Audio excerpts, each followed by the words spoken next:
Greetings.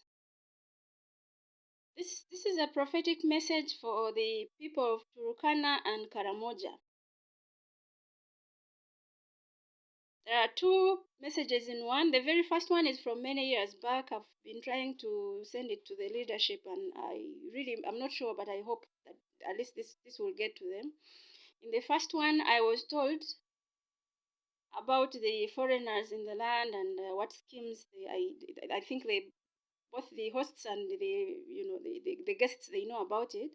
So I was told in Swahili, mumewakaribisha watawatumia wote.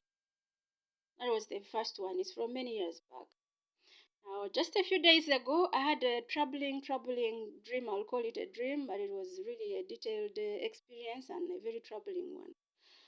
I was in a place where the people looked familiar. It looked like an office, and then it morphed into a house in a compound. As I tried to exit,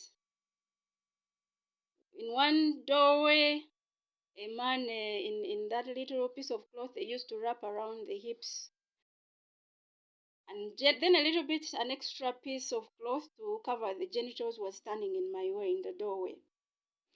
And I was struggling so much not to look at his private parts. So the key thing was I was expected to look at him and laugh, and I didn't.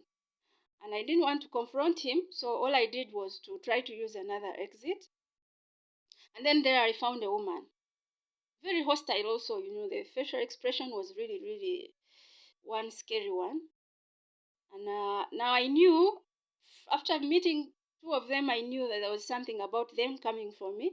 So, and I didn't try to run away. I decided I would follow them. And then a crowd gathered outside, and they followed somewhere in front of me, some behind me, and they were leading me to a slaughterhouse execution.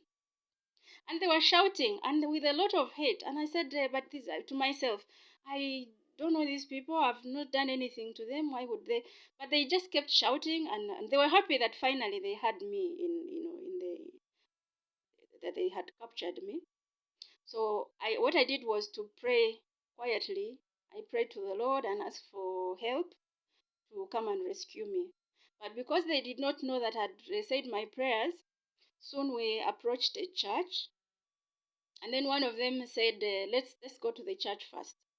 So I actually thought they wanted to go in and pray, and I wanted to sit outside and wait for them, since I had already said my prayer.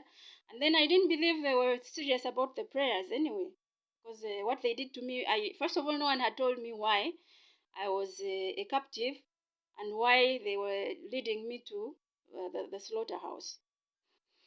So I did not go into the church, and none of them went into the church. So they stood outside again in a crowd, very charged and with a sense of triumph somehow. And then there was another group, still also charged and also happy, waiting, anticipating.